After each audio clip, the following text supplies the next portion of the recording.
ಯಾವುದೋ ಒಂದು ಕೊಡಪ್ಪ.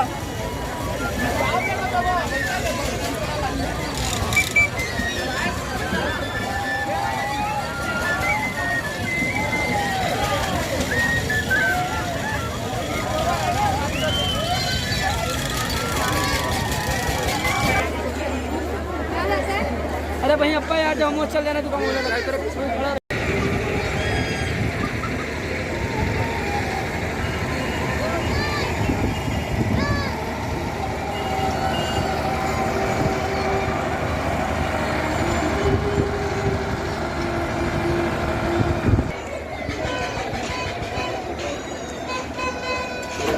ಇದೆ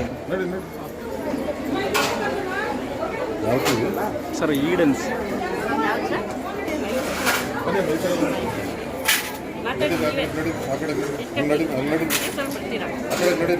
ನಡಿಯಮ್ಮ ಆಯ್ತಾ ನಡಿಯಮ್ಮ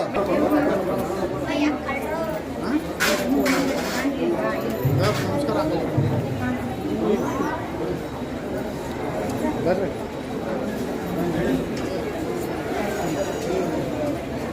ಆ ಕಡೆಯಿಂದ ಹೋಗೋಕೆ ದಾರಿ ಇದೆ. ನಾನು ಬರ್ತೀನಿ. ನಾನು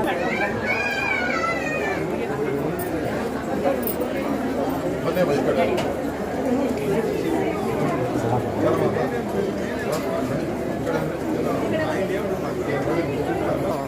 वोट डालेगा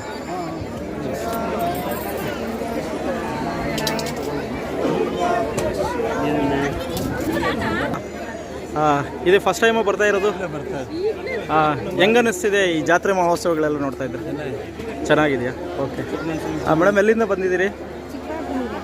ಓಕೆ, ಇದೇ ಫಸ್ಟ್ ಟೈಮಾ? ಹಾಂ, ಓಕೆ ಓಕೆ. ಮೇಡಮ್, ತಮ್ಮ ಹೆಸರು? ಓಕೆ, ಹೇಗೆ ಅನಿಸ್ತಿದೆ ಮೇಡಮ್ ಇದರ ಒಂದು ಉಸ್ತುವಾರಿ ಎಲ್ಲ ನೋಡ್ತಾ ಇದ್ರೆ? ದೇವ್ರ ದರ್ಶನಕ್ಕೆ ಹೊರಟಿದ್ದೀರಲ್ವಾ? ಏನೆಲ್ಲ ಒಂದು ಕೋರಿಕೆಗಳನ್ನ ಕೋರೋದಕ್ಕೆ ಹೋಗ್ತಿದ್ದೀರಿ? ಪ್ರತಿ ವರ್ಷ ನಡೆಯುತ್ತೆ. ನಾನು 12 ವರ್ಷದಿಂದ ಬರ್ತಾ ಇದ್ದೀನಿ. ಚೆನ್ನಾಗಿ ಅನಿಸುತ್ತೆ. ಎಲ್ಲಿಂದ ಮೇಡಮ್ ಬಂದಿದ್ದು? ಚಿಕ್ಕಬಳ್ಳಾಪುರ. ಓಕೆ ಮೇಡಮ್, ನಿಮಗೆ ಹೆಂಗೆ ಅನಿಸ್ತಿದೆ? ಯಾಕಂದರೆ ಈ ಜನ್ರೇಷನ್ಗೆ ಈ ಥರವೆಲ್ಲ ಬೇಕಾ ಬೇಡವಾ? ಮುಂದಿನ ಪೀಳಿಗೆಗೆ ಇಂಥ ಜಾತ್ರೆಗಳು ಮತ್ತು ಪೂಜೆ ಪುನಸ್ಕಾರಗಳು ಬೇಕಾ ಬೇಡವಾ ಅನ್ನೋದ್ರ ಬಗ್ಗೆ. ಸೊ ಏನು ಹೇಳ್ತೀರಾ ಇದರ ಬಗ್ಗೆ ನಿಮ್ಮ ಅಭಿಪ್ರಾಯ? ನಮ್ಮ ದೊಡ್ಡವ್ರು ನಮಗೆ ಕೊಟ್ಟಿದ್ದಾರೆ, ನಾವು ಮತ್ತೆ ಅದ ನಂತರ ಹೋಗಲೇಬೇಕಲ್ವ. ಓಕೆ, ಸಂಪ್ರದಾಯ ಹಾಗೆ ಹೋಗ್ತಾ ಇರಬೇಕು. Okay, thank you. ಅದರಲ್ಲಿ ವಿಶೇಷವಾಗಿ ಯಾವ ಥರದ ಒಂದು ಪವರ್ಫುಲ್ಲು ಇದೆ ಅನ್ನೋದ್ರ ಬಗ್ಗೆ ನಿಮ್ಗೆ ಏನಾದರೂ? ಸುಬ್ರಹ್ಮಣ್ಯ ಸ್ವಾಮಿ ದೇವಸ್ಥಾನ ಭಾಳ ಒಳ್ಳೆಯದು. ಓಕೆ, ಎಲ್ಲರಿಗೂ ಒಳ್ಳೇದು ಮಾಡಿದೆ. ನಾವು ಇದಕ್ಕೆ ನಾವು ಬಂದಿದ್ದೀವಿ. ಟಿವಿಯಲ್ಲಿ ತೋರೋದು ಎಲ್ಲ ಇರುತ್ತಲ್ಲ, ಮತ್ತು ಯಾವುದೇ ರೀತಿ ಬಾಲಗಳು ಅವೆಲ್ಲ ಏನೇ ಇದ್ರು ಎಲ್ಲ ಒಳ್ಳೇದಾಗ್ತಾ ಇದೆ. ನಾವು ಪ್ರತಿ ವರ್ಷ ನಾವು ಜೊತೆ ಬಂದು ದೇವರ ದರ್ಶನ ಮಾಡೋದನ್ನು ಪ್ರಸಾದ. ಎಲ್ಲಿಂದ ಬಂದಿದ್ದೀರಿ ಸರ್? ಚಿಕ್ಕಬಳ್ಳಾಪುರ. ಸ್ವಾಮೀಜಿ, ನಮ್ಮ ಹಿಂದೂ ಸಂಪ್ರದಾಯದ ಪ್ರಕಾರವಾಗಿ ಈ ಥರದ ಒಂದು ಉತ್ಸವಗಳು ನಡೀತಾ ಇರೋದು ಈ ಒಂದು ಕಾಲಘಟ್ಟಕ್ಕೆ ಯಾವ ರೀತಿ ಜನರಲ್ ಅವೇರ್ನೆಸ್ ಮೂಡಿಸುತ್ತೆ? ಇನ್ನು ಯಾವುದೇ ಕಾಲ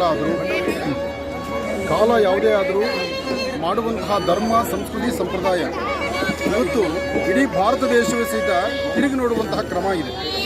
ಅಯೋಧ್ಯ ನಗರವಾಸಿ ಶ್ರೀರಾಮಚಂದ್ರನ ಕಂಡಾಗಲೂ ದೂರದ ದುಬಾಯಲ್ಲಿ ಸಹಿತ ನಮ್ಮ ಭಾರತೀಯ ಹಿಂದೂ ಸನಾತನ ಧರ್ಮದ ಒಂದಷ್ಟು ಧರ್ಮ ಜಾಗೃತಿ ಆಗ್ತಾ ಇರ್ತಕ್ಕಂಥದ್ದನ್ನು ನೋಡಿ ಸಂತೋಷ ಪಡ್ತಾ ಇದ್ದೇವೆ ನಾವು. ಆಗಿರಬೇಕಾದ್ರೆ ಚಿಕ್ಕಬಳ್ಳಾಪುರಕ್ಕೆ ಒಂದು ಹೆಸರುವಾಸಿಯಾಗಿರ್ತಕ್ಕಂತಹದ್ದು. ಚಿಕ್ಕಬಳ್ಳಾಪುರದಲ್ಲಿ ಸೃಷ್ಟಿ ಸುಬ್ರಹ್ಮಣ್ಯೇಶ್ವರರ ಜಾತ್ರಾ ಮಹೋತ್ಸವ ಅಂದರೆ ಇದು ಭಾಳ ಹೆಮ್ಮೆ. ಇಡೀ ಕರ್ನಾಟಕದಲ್ಲಿ ತಿರುಗಿ ನೋಡುವಂತಹದ್ದಿದೆ. ಅಂತಹದ್ರಲ್ಲಿ ಇಂತಹ ಜಾತ್ರಾ ಮಹೋತ್ಸವಗಳು ಇನ್ನಷ್ಟು ಅದ್ಭುತವಾಗಿ ನಡೀಬೇಕು. ಈ ಭಾಗದಲ್ಲಿರ್ತಕ್ಕಂತಹ ಯಾರು MLA ಇದ್ದಾರೋ, ಶಾಸಕರಿದ್ದಾರೋ ಅವರೆಲ್ಲರೂ ಇದರ ಬಗ್ಗೆ ಇನ್ನಷ್ಟು ಮುತುವರ್ಜಿ ವಹಿಸಿಕೊಂಡು ಇನ್ನೂ ಚೆನ್ನಾಗಿ ನಡೆಸುವಂಥ ರೀತಿ ಅವ್ರು ಮಾಡಲಿ ಅಂತ ನಾವು ದೇವರನ್ನು ಪ್ರಾರ್ಥನೆ ಮಾಡ್ತೀವಿ. ಜನರಿಗೆ ಏನು ಹೇಳಕ್ಕೆ ಇಷ್ಟಪಡ್ತೀರಾ ಸರ್? ಧರ್ಮ, ಸಂಸ್ಕೃತಿ, ಸಂಪ್ರದಾಯ, ಈ ಸಂಪ್ರದಾಯಬದ್ಧವಾಗಿರ್ತಕ್ಕಂತಹ ದೇವತೆಗಳನ್ನು, ದೇವರ ಜಾತ್ರಾ ಮಹೋತ್ಸವಗಳನ್ನು ಆಗಿಂದಾಗಲೇ ಇಂಥದ್ದೊಂದು ಕಾರ್ಯಕ್ರಮ ನಡೆಯೋದ್ರಿಂದ ಒಂದು ಜನಜಾಗೃತಿ ಆಗುತ್ತೆ, ನಮ್ಮ ಸಂಸ್ಕೃತಿ ಉಳಿಯುತ್ತೆ, ಸಂಪ್ರದಾಯ ಉಳಿಯುತ್ತೆ, ಜೊತೆಗೆ ಮುಂದಿನ ಪೀಳಿಗೆಗೆ ಇದು ಒಂದು ಭದ್ರ ಬುನಾದಿಯಾಗಿರುತ್ತೆ. ಹಾಗಾಗಿ ಪ್ರತಿಯೊಬ್ಬರು ಬರಬೇಕು, ಭಗವಂತನ ದರ್ಶನ ಮಾಡಬೇಕು, ನಮ್ಮಲ್ಲಿರ್ತಕ್ಕಂಥ ಕರ್ಮಫಲಗಳನ್ನು ದೂರ ಮಾಡಬೇಕು.